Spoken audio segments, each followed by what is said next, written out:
One thing Democrats do understand is that they are way behind in these polls. And they're so far behind that they're going to have to do something to try and turn things around. So what do? You go find a really cozy, nice journalist who's going to hopefully make you look good.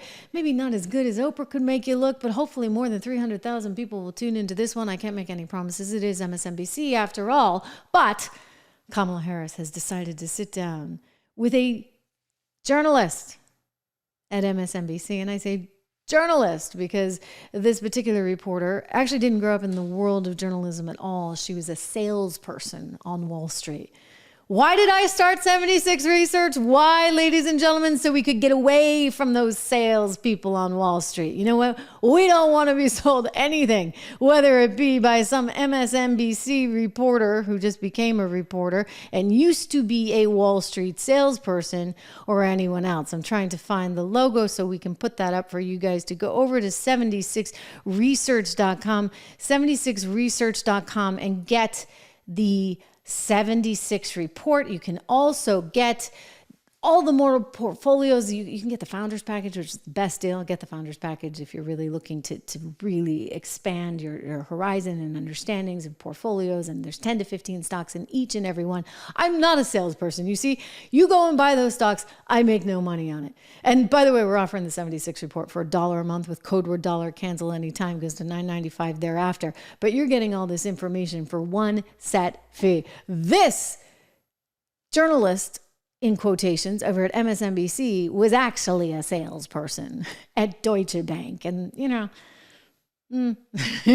just saying, all right? So she's not coming with maybe the same code of ethics that somebody who actually has worked, well, not that we can say, you know what? I think that journalists should have a code of ethics. I have a code of ethics. Unfortunately, those in my profession just don't. They just don't.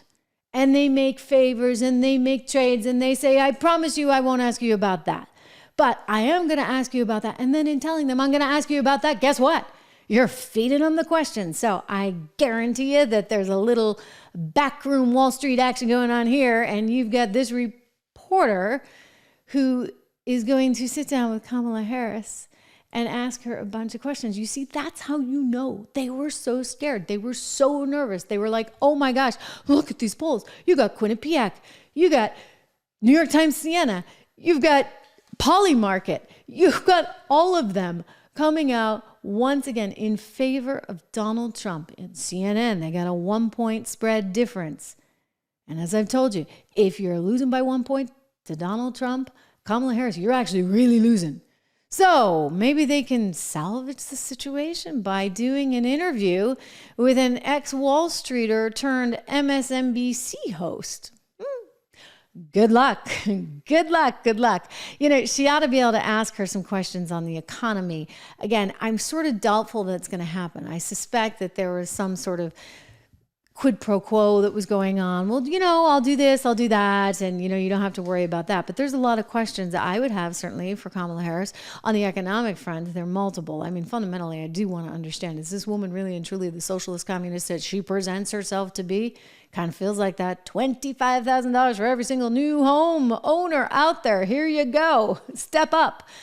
One and all. I'm going to give you $25K and I'm going to drive home prices right through the roof so nobody else who doesn't get that $25K or any other kind of government stimulus is going to get anything, right? That's going to make it harder and harder and harder and harder for new people to get into the housing market, just like it happened in education. You know what it's costing right now? Somebody told me Georgetown, $90K all in, for room and board and for the school itself. I tell you, state schools are looking really promising. Really, really, really promising. Unbelievable. I mean, so you're going to plank down some, nearly $500,000 for an education and God knows what, so you can get a job as a barista or as a waitress somewhere. By the way, nothing wrong with those jobs, okay? But you shouldn't be going into debt, $500,000 for one of them. College is just not what it used to be. Just not what it used to be. And that's in part because of people like Kamala Harris, who had 2 professors for parents. One was a Stanford University economics professor, a quasi-communist. The other was a McGill University. That's like the Harvard of Canada. If Canada has a Harvard. Sorry for all my Canadian friends and viewers out there watching, and we have a few of them. Anyway, McGill's like the Harvard of Canada. And so her mom's like some professor there. She's, oh, I grew up in a middle-class background. Yeah, right. Okay, you grew up in an academia background. That's very, very different, even than a middle class. Middle-class background is like, a dad who goes to work in the factory, the mom that stays home, well, no, those were the old days. What are you saying, Trish? Because everybody's got two working members of a family these days, because that's what it takes, because we have so much inflation. So what I'd like to see this MSNBC reporter ask is a whole lot of questions about inflation. Push her hard. You want $25,000 for each new home buyer? Are you kidding me? Tell me how that's going to work out. Know the numbers, lady from MSNBC.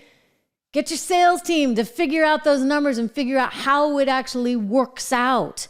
How is that ever going to help people afford new homes? It just means for the person coming up from behind, they're going to have to pay that much more for the home.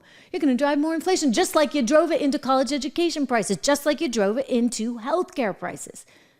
This is a bad recipe for America, a really, really bad recipe. And then while we're at it, can we talk about reparations? I mean, you're unknown, Kamala Harris, on the reparations thing. Or what about Medicare for all? Because you've been flip-flopping on that one all over the place. How about that federal jobs guarantee? She wanted that, believe it or not. And then there's the decriminalization of prostitution. Woohoo. That came up recently the other day. She used to say she was all for it. Now she won't say.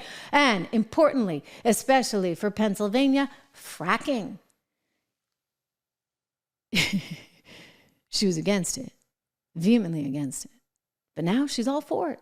Because, apparently those votes in Pennsylvania, they mean something. Banning plastic straws. She's flip-flopped on that one.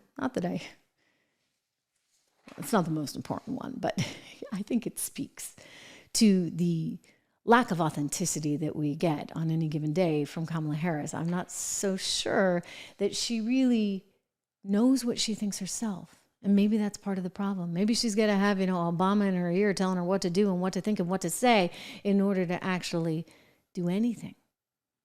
The reporter that she's sitting down with is a Trump hater, has actually, as recently as this week, been on record saying that it doesn't matter how bad Kamala Harris and all of her policies are. It doesn't matter what it would mean for the economy. The alternative is so much worse. Wow. And that's somebody who used to work on Wall Street. Anyway, I will be looking forward to seeing parts of this interview and bringing them to you guys tomorrow so we can tear apart and look at how bad it was. Why is it that it took so long, by the way, for Kamala Harris to come around and finally do an interview? I wonder.